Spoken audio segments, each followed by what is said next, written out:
Primeiro, a honra, né? Estar aqui com vocês, mais uma vez. Seu pai e a empresa, grande parceira da empresa que eu estou como gestor hoje. Gilmar é um dos grandes clientes que a gente tem de boi magro.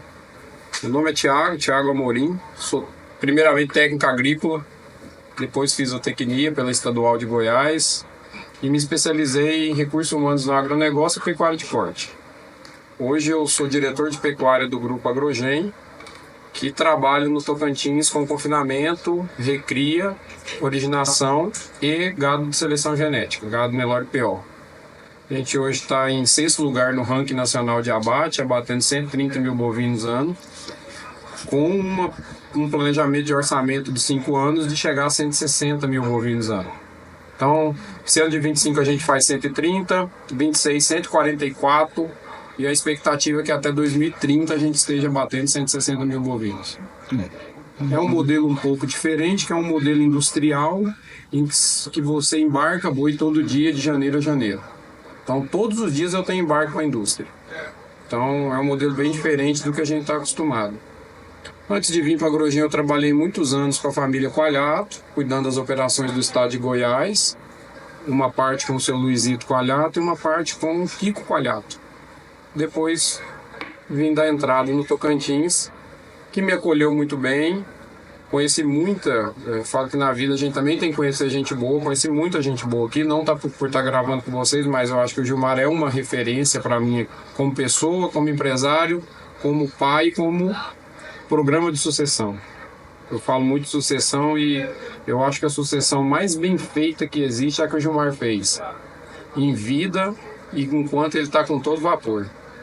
Com força para poder ir guiando esse processo. Esse negócio de sucessão quando tô velho não funciona. E eu acho que vocês são um case de sucesso nisso. Tá todo mundo dentro do negócio, só que não é um negócio familiar. É um negócio empresarial. Vocês estão todo mundo dentro e não é um negócio familiar. Então esse programa de sucessão que o Gilmar fez é muito bem feito. Eu acho que é um exemplo que vocês tinham que levar até para mais lugares, sabe? O Gilmar sempre teve isso, né? Ele, desde criança, ele sempre chegava, quando a gente foi estudar fora, chegava de viagem, ele botava o planejamento dele em cima da mesa. Papai vai fazer isso, vai fazer certo, vocês, porque se não servir eu vou parar. Isso. E aí, na verdade é isso, é envolver mesmo. Desde criança você coloca ali para andar junto. Mas é uma estrada longa, né? E a nossa grande sorte como sucessor é, de fato, ter ele com energia para guiar, ensinar. Isso aí realmente é... Eu acho que isso é um grande exemplo, né? Exatamente. A empresa com vida longa é a que tem sucessores jovens. Com energia para tocar. Isso.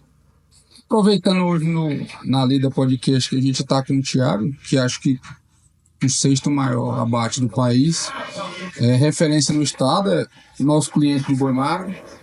A gente usa muito como referência sempre que vai metrificar, e vamos aproveitar para a gente entender mais o negócio de confinamento, porque tem muita gente que quer entrar, a gente sabe que não é tão simples assim. E aí eu vou aproveitar da minha leiguice, né? Eu não entendo do negócio, eu vou te perguntar como investidor mesmo. Qual que é o principal gargalo, qual que é o principal ponto de atenção quando você vai... Não, vou começar um projeto de confinamento. Qual é o módulo mínimo? Por onde que a gente começa? Eu costumo falar assim, confinamento. Você tem que pensar que pecuária é um negócio que é commodity, igual todos os outros insumos agrícolas, que o mercado é volátil e que você ganha em escala. Então, cada vez mais eu vejo que o confinamento vai ficar no Brasil igual nos Estados Unidos, destinado a grandes plantas que operam com uma série de recursos instalados para tentar mitigar o risco dessa operação. Mas quando me perguntam que tamanho que eu posso começar, do meu ponto de vista, você pode começar do tamanho que o seu equipamento conseguir fazer isso rodar. Você pode ter um confinamento de 100 bois, se o seu investimento for para 100 bois. Só que você tem que pensar que se for crescer a longo prazo, você tem que fazer uma adequação de longo prazo. O confinamento é uma indústria a céu aberto que exige uma rotina muito assídua. Então, além dos outros intempéries que a gente tem de uma usina a céu aberto, uma empresa ou uma fábrica a céu aberto, você tem uma série de fatores que precisam estar dentro dessa engrenagem para isso dar certo.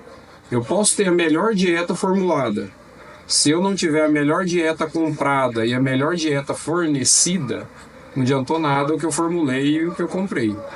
Então, os gargalos do confinamento que eu vejo hoje. Primeiro gargalo do confinamento, originação de gado.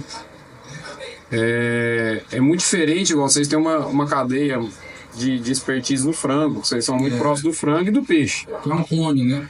Cara, se você pegar uma tilápia, as 100 são iguais. E a que não deu boa, você descarta. O custo de aquisição dela é muito baixo. No boi a gente não consegue fazer isso e a variabilidade genética é muito grande. Sim. Então, num curral de 150 bois do confinamento, eu posso ter 3 linhagens de genética diferentes ou nem ter nenhuma linhagem conhecida. Então, a originação é um gargalo muito grande. Depois da originação é a parte de insumos. Se você não compra bem a originação e não compra bem o insumo, a sua margem começa a ficar muito arriscada.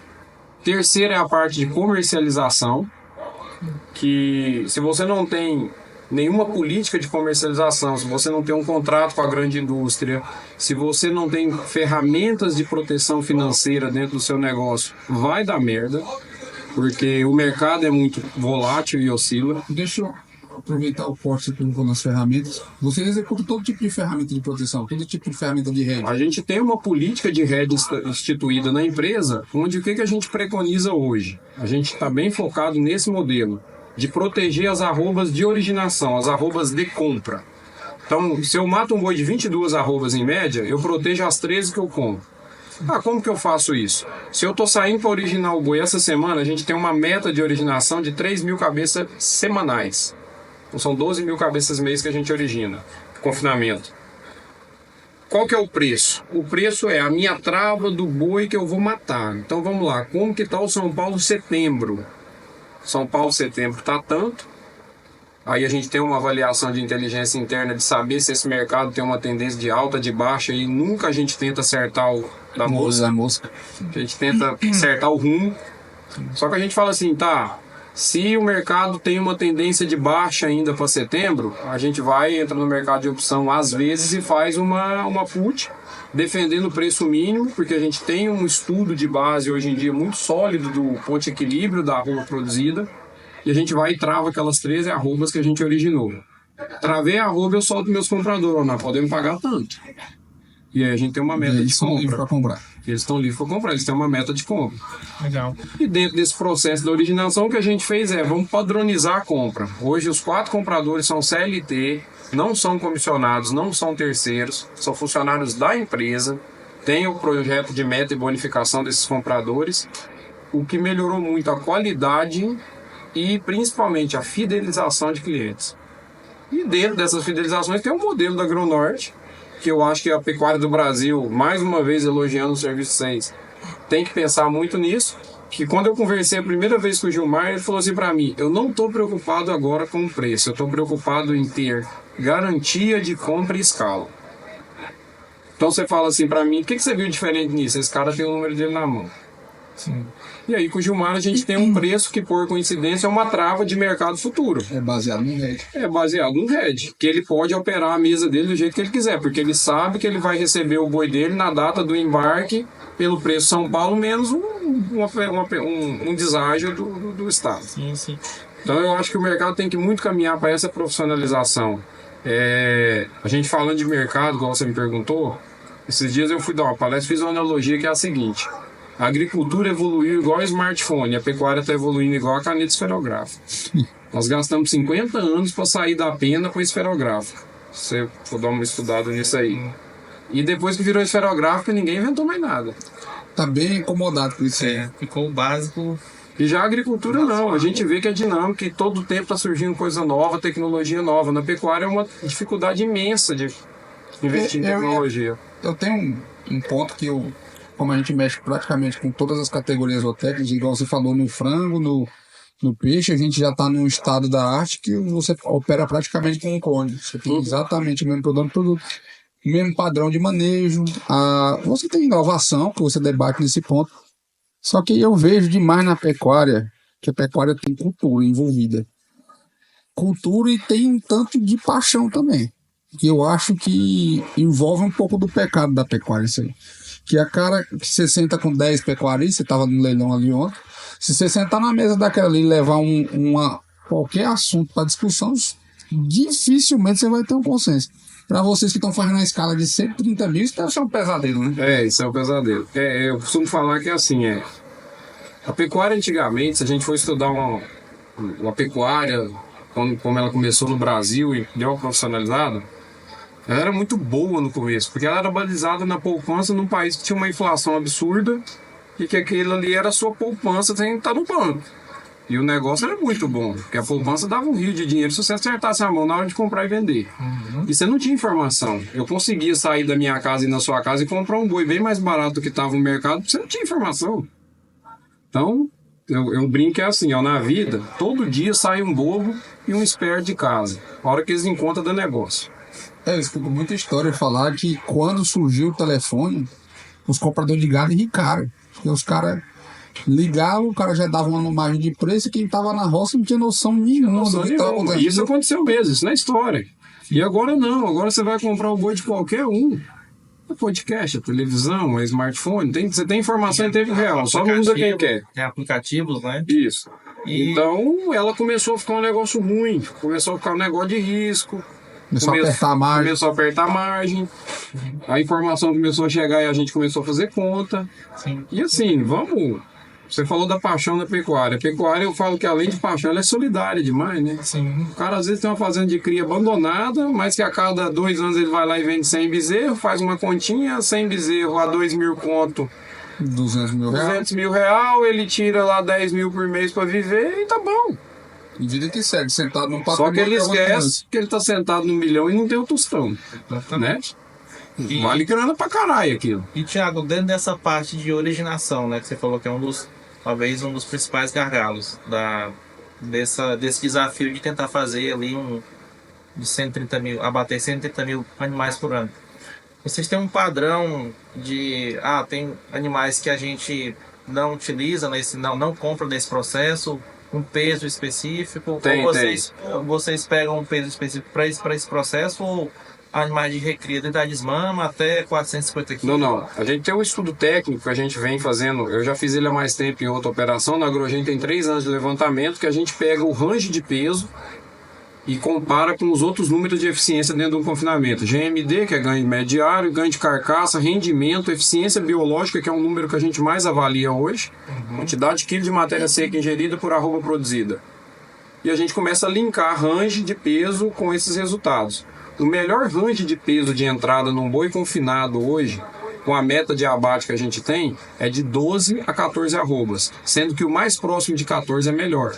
Então o que a gente faz? A gente sai a comprar o boi magro acima das 12 arrobas a mercado. Outra coisa que mudou muito no mercado nosso é o China. Né? Eu brinco que assim, não porque eu tô aqui na Agronorte, seu pai fez 99% de China na safra passada. Então, o que eu acho que o Gilmar entendeu, que a Agronorte também entende, eu acho que é uma filosofia do Gilmar isso. Ele já entendeu que boi bom, resultado bom. Boi barato e ruim, resultado ruim. Né?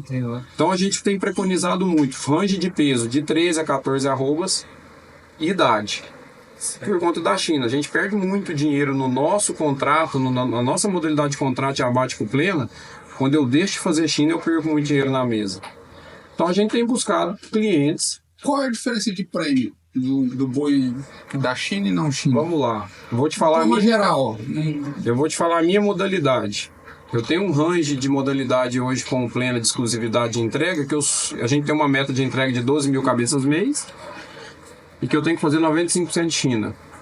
Se eu não cumprir a meta, eu volto para um preço abaixo do balcão. Porque meu contrato é baseado em São Paulo, se eu faço China, eu tenho São Paulo menos um tanto, se eu não faço China, eu tenho São Paulo menos um tantão. Não posso falar os valores por causa de confidencialidade lá com a indústria. Mas assim, eu perco 12% entre um boi China e um boi não China no preço da arroba. Nossa, aí... Eu chego a perder 12%. Se eu não cumprir os 95% de China do contrato. Entendeu? E pode falar. dentro dessa questão do confinamento, né? 130 mil cabeças de animais para abater por ano, tem que ter uma um processo de produção de volumoso, né, para poder rodar esse confinamento muito expressivo, né? Como que é feito isso hoje lá na fazenda? Vocês produzem 100% desse volumoso? Vocês terceirizam? Não, a gente produz 100%. A fazenda está integrada dentro de um complexo de agricultura integrada. Então a gente tem agricultura, armazenagem de grão e pecuária. Parte dessa agricultura, milho, para atender a parte do confinamento, que não é, a gente não é, como eu vou te falar, autossuficiente. A gente produz 50% do milho consumido e a silagem a gente produz 100%. Então, áreas de soja, elas vêm na integração lavoura-pecuária para colher silagem. Então, uma parte dessa soja você planta na sobressemeadura de soja em fevereiro. Isso vira silagem agora, que está colhendo, que a gente consegue colher 20, 25 toneladas por hectare. E a gente tem algumas áreas de capineiras fixas. 100% da silagem que a gente trabalha é de capim. Ah, por que o capim é bom? Não, é porque é o que mais integra dentro do sistema da Agrogen de produção agrícola. Eu não posso... É um coringa, né? Não é um coringa. Dentro do teu sistema. É dentro do meu sistema. Ah, por que você não faz de milho? Porque a minha área que teria que fazer silagem de milho está com soja. E dentro do sistema que a Agrogen montou de agricultura integrada, a soja dá mais dinheiro que a silagem de milho. Só que, por outro lado, a silagem de mombaça que eu faço nos pivôs de fertirrigação próximo aos confinamentos, que o dejeto líquido do confinamento vai ser armazenado para usar na fertirrigação, ela é muito barata. Só porque eu não dou conta de ser autossuficiente só nos pivôs, então eu tenho que entrar nas áreas de sequeiro. Mas a gente é autossuficiente em silagem. E aí, a gente tem um plano de orçamento que a gente entrega ele até junho para a empresa, porque a gente roda setembro a agosto, e dentro do plano contempla a produção de silagem do ano e as taxas de passagem nos períodos de entre-safra. Mais ou menos 100 mil toneladas de silagem nas duas plantas. Tudo é muito grande. Quando você vai escutar um número de 130 mil boi comendo, demanda uma estrutura imensa. Isso. E aí eu vou te perguntar uma coisa que eu acho que é uma dor de qualquer pecuarista, né? Vocês devem ter fazenda que vocês recebem antes de chegar no confinamento, né? Ou não? Não, a gente tem duas áreas que hoje a gente chama de recria intensiva ou área pulmão. Chega, vamos supor, eu vou lá comprar um gado do seu Zé eu fui comprar um gado de 12, a arroba pesou 10. E ele fala assim, não, eu vou vender. Eu levo para essa recria intensiva, chega às 12, 13 arrobas e levo para o confinamento. Como que vocês estão levando esse problema de reter o cara no campo? Porque a gente enxerga isso como um tremendo desafio, você ter um profissional que o trabalho no campo sempre vai ser no campo, não tem como ser diferente. E como que você retém esse cara dentro da fazenda? Porque hoje todo mundo quer ir para a cidade. Eu costumo dizer o seguinte, o vaqueiro é um ser em extinção, né? O vaqueiro é um ser em extinção e a gente está muito preocupado com isso, porque a gente vai ter um apagão de mão de obra grande nesse setor nosso, igual vocês estão falando, e eu acho que não é nem pela questão de reter no campo, tá? Porque os dois confinamentos que eu opero hoje estão próximos à cidade e a turma mora na cidade. Transporte leve busca todo dia. O que eu vejo é que esse cara está saindo do mercado. Porque a gente tinha toda uma cultura de paixão no vaqueiro antigamente que, cara, era vaqueiro e o sonho dele era que o filho dele fosse vaqueiro. Não tinha informação. A informação começou a chegar. E aí o cara descobriu que o filho dele pode ser advogado, médico, youtuber, TikToker. Os meninos também aprendeu. Aí eu tenho minhas filhas. Eu tenho uma filha de 12 anos que ela sabe mexer tudo no celular. Então, hora que eu peço ajuda pra ela, eu falo, filha, como é que faz isso aqui? E essa informação, a pecuária não acompanhou ela. Entendeu? Não tá conseguindo comunicar a paixão pra frente. Não tá. E a preocupação que eu tenho é a ferramenta de mão de obra que ficou para essa seção da pecuária é a pior ferramenta do mercado. É ruim falar isso como gestor de um negócio grande de pecuária. Por quê? Porque o cara que se dedicou um pouco mais, desenvolveu um pouco mais, ele virou operador. Dentro do negócio agrícola, agropecuário, vamos falar assim. Não vamos nem falar que ele foi para a cidade e foi fazer outra coisa, não. Mas ele virou operador, ele virou um técnico de plantadeira, ele desenvolveu. O vaqueiro que não quis ir para a agricultura virou um capataz, mas ele é só um. E aí a mão de obra menos especializada ficou no vaqueiro, ficou na margem. Então sabe aquele cara assim que de vez em quando você conversa com a turma para ter uma ideia do que você está tendo na mão e fala assim, e aí, não dei certo em lugar nenhum, vou tentar nisso aqui. É a última opção. A última opção. Da agricultura. Então o que nós da Agrogen estamos tentando fazer já tem um tempo? A gente está montando um plano de aculturamento mesmo. Sabe? A gente montou um plano de aculturamento, mudamos o uniforme, mudamos o traje do cara, fizemos um programa de treinamento que é a Universidade da Carne, que dá um treinamento de até 40 horas anuais para esse vaqueiro junto com o Senar. E se esse cara entra como vaqueiro 1, passa pela Universidade da Carne, ele vira um vaqueiro 2, ele ganha uma remuneração a mais e ele sobe de cargo dentro de um plano de carreira da empresa, vai chegar uma hora que ele está preparado para ser um capataz. Ah, mas e se ele não virar capataz? Eu prefiro ter um vaqueiro que pode ser um capataz e vai trabalhar na sua fazenda e me deixa na mão, do que eu estar com o ruim aqui que vai ser vaqueiro a vida inteira. E aí a gente montou também um plano de bonificação de metas, em cima do ganho de peso, da mortalidade, da entrega do confinamento. E esse plano vem começando a desenvolver, onde esse vaqueiro recebe bônus mensais. Ele passa a receber bônus mensais. Bateu o GMD do mês, bateu a mortalidade do mês, dinheiro na veia. Ah, não é muito dinheiro, mas estimula. Não. Entendeu? Só que você tem um plano estruturado, porque na verdade Isso. são carreiras que na grande maioria as fazendas E aí não a têm gente- estrutura de administração. Junto com esse plano de bonificação, a gente criou um programa que a gente chama que é o Programa das Fivelas, que a gente fez umas fivelas personalizadas e que a cada meta que esse vaqueiro sobe, de vaqueiro 1 para vaqueiro 2, ele ganha uma fivela nova, com outra cor, com outra patente. E montamos um rancho dentro da fazenda, a gente falando de cavalo lá, do seu irmão gosta mais que você, né? Uhum. Não, tudo vamos cair no colo. A gente montou um rancho dentro da fazenda, com pista de treinamento, pista de laço, pista de run short, pista de tambor, pro vaqueiro usar. Que Entendeu? é pra eles. Pra Cara, pra reforçar culturar. a A gente cultura chegou de num ponto que chegava um vaqueiro do secundário lá que não sabia rodar um laço. Pelo menos lá na pista ele vai aprender a montar. A gente tem curso periódico com ele, a gente monta junto com eles. Entendeu? E a gente tem montado muito, tem pensado muito nisso. Por quê?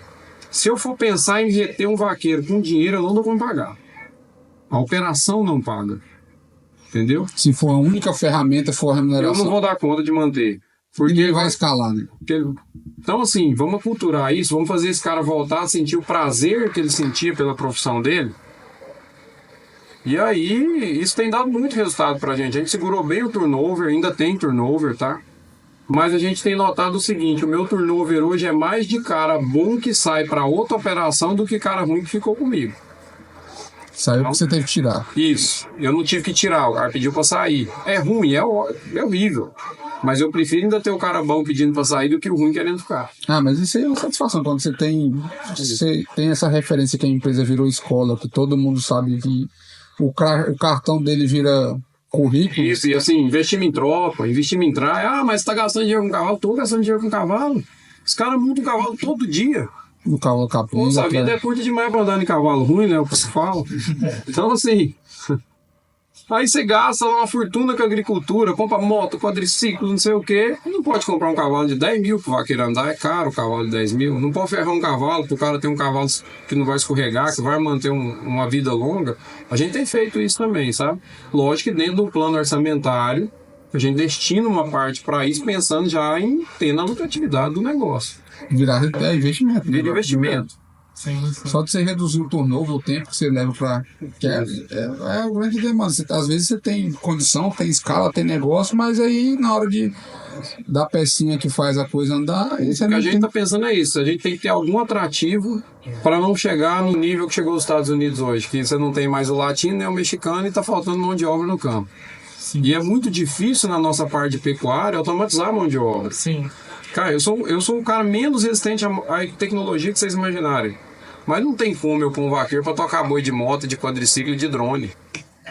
Não vai acontecer, isso não vai acontecer. Eu acho que a pessoa que fala isso, ela não vive uma planta de confinamento com 40, 50 mil boi estáticos, com 200 currais abertos, você tirando boi, colocando boi todo dia, fazendo manejo sanitário, fazendo manejo de embarque, fazendo protocolo de entrada. Ele não vive isso. Para falar, não, ele monta num vaqueiro na moto, toca 150 boi. Não toca. Vai tocar, para longe. Vai virar uma bagunça lá dentro. Sim, sim. Realmente é um processo que a mão de obra humana tem que estar muito presente, né? A agricultura já está muito mais... já consegue ser muito mais tecnificada nesse processo, né? Isso. Na pecuária, né, de bovinocultura de esporte, o máximo que você consegue talvez é identificar, né, com a tecnologia os pontos que precisam... Hoje, né? sim, vou dar um exemplo. O que a gente tem de tecnologia hoje já bem integrado? Primeiro, identificação via chip eletrônico com software que tem inteligência artificial para projetar ganho de peso, fazer meta de consumo, etc. Automação na linha de coxo, 100% da nossa linha de coxo é automatizada. Tanto carregamento, fabricação de dieta e distribuição de dieta é 100% automatizado. Então, Você gera uma leitura de custo de manhã, que solta uma previsão de trato daquela dieta, que a cada carregamento faz o ajuste no software e que a cada distribuição faz o ajuste, você vai acompanhar as metas de carregamento, eficiência, fabricação, que inclusive é uma das bonificações do confinamento dos tratadores. Ele tem que fazer acima de 90% de meta para receber o bônus de eficiência, de fabricação e de distribuição. Entendeu? Tudo isso com essa tecnologia embarcada. Tudo embarcado. É difícil, porque o mercado de tecnologia ele é um pouco distante. Ele está chegando, claro. Eu acho que todo mundo entendeu que o Brasil é agro e vai ser agro por muito tempo. Então, todos os setores acabaram por você ver os próprios bancos. Mas, assim, a gente vê que a turma do desenvolvimento não está tão perto, né? Às vezes chega, mas chega bem mais devagar que nos outros setores. Eu conversei com o pessoal de desenvolvimento de tecnologia de pecuária e o feedback é ruim que você toma, né? Aí ele vira e fala assim, ó, a gente não gasta tanto com desenvolvimento de tecnologia e feedback na IA, ou no investimento em tecnologia na pecuária, porque isso não tem retorno. Mas como não tem retorno, ele falou assim, porque não tem procura. O cara não quer pagar. O cara não quer pagar e não tem nem a procura. Porque agora ele falou, ó, qualquer tecnologia que você criar, escala. Se você conseguir escalar isso, vai ficar financeiramente. Entendeu? Sim. Mas ele falou que esses dias só um levantamento, eu não sei se foi da Spot, eu não lembro de quem foi, que 60% das fazendas no Brasil não tem balança. Se você pegar aqui no norte, esse número é muito, né? Não, aqui eu sei porque eu sou comprador e tudo que eu compro é no peso. O que eu peso de boi no balanção da cidade não tá no mapa. Você tá. E é básico, né? Uma balança lá fazer. É assim, o cara vem me falar assim, o boi tá uma bosta, a arroba não vai, esse negócio é ruim. Quanto que custa a sua arroba produzida? Não Quantas arrobas você produziu? Eu acho que se você pegar 90% dos pecuaristas não sabe responder assim. Não sabe quanto que custa. Entendeu? Então, assim, o que a Agrogen tem feito diferente? Não, a gente faz um estudo de mercado, faz RED, faz. Só que a gente tem a conta na mão. Eu sei que a minha arroba produzida, que eu vou matar em setembro, ela vai estar nesse range de preço. Custando de ar, porque você já rediou milho, rediei comida, rediei boi, rediei mão de obra. Tá aqui, ó, meu break-even é X reais a arroba produzida. Eu tenho mas se você falar break-even dentro de uma feira agropecuária, toma corre. Então, assim, a gente tá muito focado nisso. E a pecuária tem que caminhar para esse lado. Senão ela vai acabar. E aí, meu amigo, não adianta chorar. Enquanto um chora, outro vende o lenço. O cara que tá organizado vai te comprar. Vai. Porque o jeito que a gente tá falando, tem muita gente ganhando dinheiro. O negócio não é ruim. Não é ruim. Tem muita gente ganhando dinheiro acima de Selic. Sim. Tem épocas que não dá Selic, todo negócio não dá. Vocês mexem com indústria. O EBITDA às vezes é chatinho. Não, tem hora que você tem que comer o ferro para manter o mercado rodando. Isso. Aí tem hora que você tem que fazer o que vocês estão fazendo, um investimento de escala, aumentar a produtividade para atender mais cliente, para gerar demanda. Assim. E como você falou que é indústria, e como toda indústria, eu como do ponto de vista de gestão, eu acho que eu levei 5 anos para entender na fábrica que a minha margem não interessa enquanto eu não acertar o volume.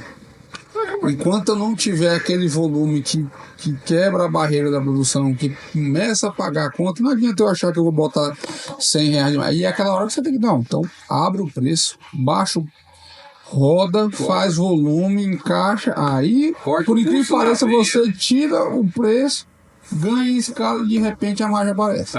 E assim, ver eficiência, começa a medir eficiência. Não, peraí, a gente mede tudo no confinamento hoje em dia. Peraí, quanto tempo que esse caminhão custa ou ele leva por minuto por curral de trato? Peraí, se eu montar um equipamento igual a gente montou no passado, um batch box, que é uma caixa de carregamento, eu parei um caminhão. Nossa, só isso, só no custo do equipamento são 23 mil reais por mês. Parei o equipamento, parei um caminhão. Opa, peraí, esse batchbox custa 300 e poucos mil, o caminhão custa 1,5 milhão. O batchbox, a manutenção dele é 3, 4 mil por mês, o caminhão é 23 por mês. Oi, peraí, o negócio tá ficando bom, oi. Ele vai tirando aos pouquinhos. Mas tem que medir eficiência, tem que estar medindo o que você tá fazendo. A gente tava numa luta lá que os meninos falaram, agora nós vamos ter que processar, nós aumentamos os embarques, nós vamos ter que processar 700 boi por dia de embarque. Pelo menos esse mês aí, para dar uma ajuda ali na indústria, por causa dos embarques maiores durante a semana. Mas vai fazer hora isso? Eu falei, não vai não. Quanto tempo que gasta para processar um boi de embarque? Não sei, então você vai medir. Vai medir porque eu preciso que você meça quanto que você gasta. Que você tá falando pra mim que não dá, aí deu. Embarcamos 600 boi na parte da manhã, teve um dia. É engraçado que quando você leva para o ponto de vista industrial, o assunto é praticamente. As métricas não mudam. É quase. Aí você consegue colocar tudo dentro do mesmo salário. E a fazenda tinha muito disso, né? A gente falando da pecuária, que é assim: o cara era médico, trabalhava semana no hospital, final de semana eu vou tocar a fazenda. Cara, você vai tocar mesmo, vai tocar para longe. Esse negócio que custa uma grana e que não dá pra você olhar no final de semana, você tem que olhar todo dia. Até no ponto de vista de sucessão, né? O que acontecia? Você tem 3 filhos, os que prestou virou médico e advogado, o que não presta vai pra fazenda. Aí o cara pega os 150 milhões da família e cuida, o que não prestou. E assim, e tem coisas de processo que eu falo que são simples, né? Vou te dar um exemplo. Quando a gente começou a negociar com o Gilmar, os contratos de entrega eram assim, o Gilmar me ligava todo mês de mês, Thiago, agenda 300 boi para dia 20. Tá bom, Gilmar, tá agendado. Todo começo de mês. Se eu te falar que quem agenda os boi nossos hoje é o meu funcionário que o seu funcionário. Porque eu e o Gilmar não sabe o dia que os boi vão embarcar porque o processo ficou automatizado. Já andou. Semana nós falamos, foi Gilmar, tem embarque semana que vem, né? Foi, tem. E funcionou. Funcionou, entendeu? Mas por quê? Justamente por causa disso. A tensão de fazer um negócio ter processo e virar uma indústria. Eu penso assim que o grande desafio da pecuária é justamente isso aí. É o outsider, né? Que acaba entrando o médico, o advogado que acha que aquilo ali é fácil, que não é um negócio, que não demanda gestão. Pô, as fazendas têm uma secretária para administrar, para receber a nota fiscal. O básico do básico não tem. Então, não tem. Então, assim, agora, a gente está passando por uma migração de ERP, cara. Vamos entrar no SAP. A migração de ERP é o pior trauma de qualquer. Eu já passei por uma e estou passando pela segunda. Eu vou falar para vocês. Quantas fazendas que não tem nenhum software de gerenciamento? Não tem uma planilha de Excel. E eu vou te falar assim. Quantas que anotam alguma coisa, né? E gestão incomum, sabe? Quando a gente está conversando isso aqui, eu vou dar um exemplo nosso, muito simples. O meu pai foi pecuarista a vida inteira. E como a gente implantou o peixe, e ele não entendia de peixe quando ele começou, ele foi atrás de software. Tanto é que é o software que a gente adquiriu, que a gente gera hoje, o que é o Inova.